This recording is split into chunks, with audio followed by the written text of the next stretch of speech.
Welcome to a special episode in Other Words, the UCLA Tarjan Center's Plain Language podcast. In these podcasts, we interview our speakers from the 2025 UCLA Tarjan Center Annual Forum in Neurodevelopmental Disabilities. The Annual Forum is a free virtual conference that brings together researchers, providers, policy leaders, self-advocates, and families to share insights on topics relevant to the intellectual and developmental disability community. You can find a link to view the recordings and the presentation slides in our show notes. I am Holly Oliver, the disability rights advocate at the UCLA Tarjan Center. I will be your host for this podcast. For more information, please visit our website, tarjancenter.org. That is spelled Tarjan Center.org. I would like to welcome Dr. Catherine Lord. Dr. Lord is the George Tarjan Distinguished Professor of Psychiatry and Education in the David Geffen School of Medicine at UCLA. She's a practicing clinical psychologist who studies autism from early childhood through adulthood, developed well-known tools for diagnosing autism, and leads to long-term studies on development, and works to improve ways of tracking social and communication progress. She works to help individuals and families maximize independence. She's also a leader in national autism research efforts, having trained many future clinicians and published over 300 papers. If you want to read more about Dr. Lord's work, please see show notes. Before we start, thank you so much for joining us here today. Thank you, Holly, for introducing me, and it's nice to talk to you. As an individual who falls within your study group between the ages of 2 and 34, my peers and I would be very interested in learning more about your work. What do you see as the positive and realistic approach to autism from age 2 to 34? I think we've been really encouraged to see how many people in our study can do so many things and how good their quality of life can be. So that has been encouraging. I also think recognizing there are very different pathways for people with autism who are not all the same, and being able to look at how different people have grown up since I've known them since they were 2 and they're now 34 has been very interesting and hopefully helpful for the whole autistic community. That is very fascinating. Can parents get their child diagnosed at age 2? Will that diagnosis change? I think absolutely we can make diagnoses as young as 2, not for every child, but for most kids. And I think if a parent is worried about a 2-year-old, it's really good to get started. And even if someone can't make a definitive diagnosis, at least you have some idea of what your child can do, their strengths, and the things that are difficult. Diagnoses can change. Mostly they don't.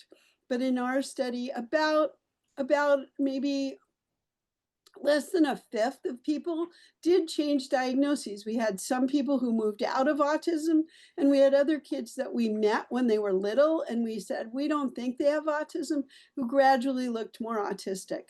But in most of the sample, the diagnosis has been constant across time, even though they've grown up.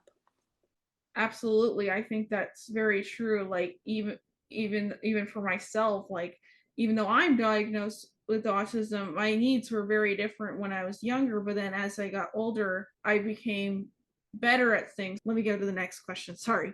All right.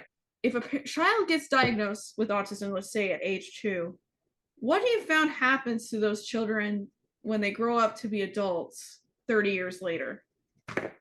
Well, there's a huge range. So that in the people we know, and there were about 250 of them that started at 2, everything is possible. So we have people who have advanced degrees and families and are working.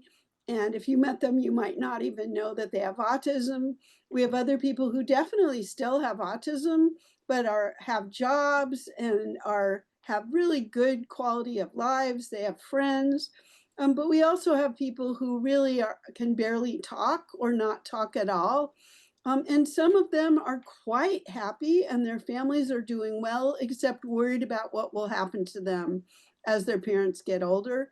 And we have other people who really struggle, not so much with the autism, but with other things. You know, they have repetitive behaviors or they have very severe depression.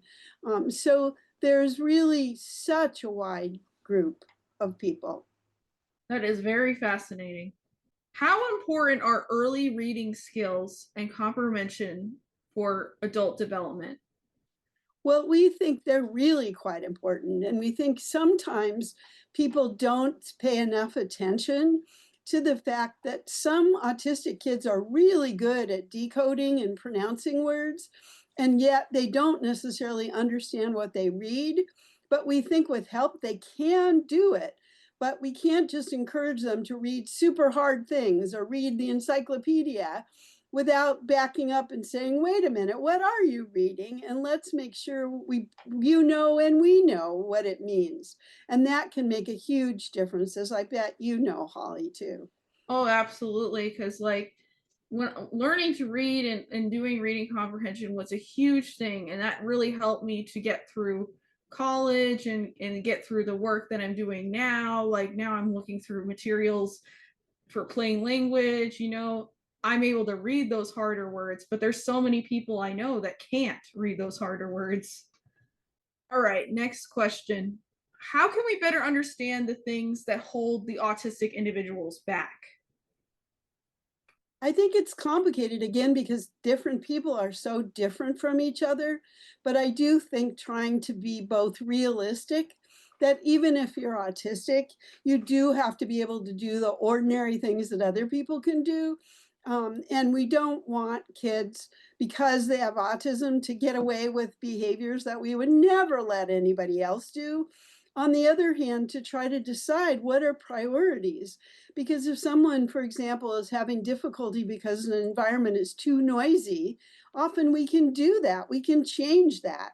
Or if someone's having difficulty because too much is being asked too fast, it's not that they can't do things, it's that we have to slow down or we have to pick what they do. So I think trying to be flexible, and then I think for parents, having high standards, but also loving your kids and figuring out what are they good at and how do we help that.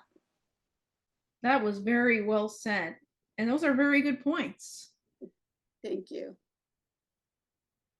So, what are the key points you want individuals with autism and their families to remember? I think a couple of things we've learned from the study that we weren't expecting. I mean, you can diagnose kids early, but actually the differences between having autism and having, for example, a severe learning disability and other issues becomes less as you get older. I think that we have found that intelligence does make a big difference. And it's important to be realistic, particularly as you get to like elementary years and later elementary years, about how do we help this child? And if they can understand things, how do we help them understand things? If school is not making a lot of sense to them, what else can we do to use their time? And then I think the last thing we've learned is that the happiness of families, both the family and the autistic person, is not related to intelligence. It's really related to, do I have something to look forward to during the day? And do I have people that I like to be around? And that we can create for almost anybody.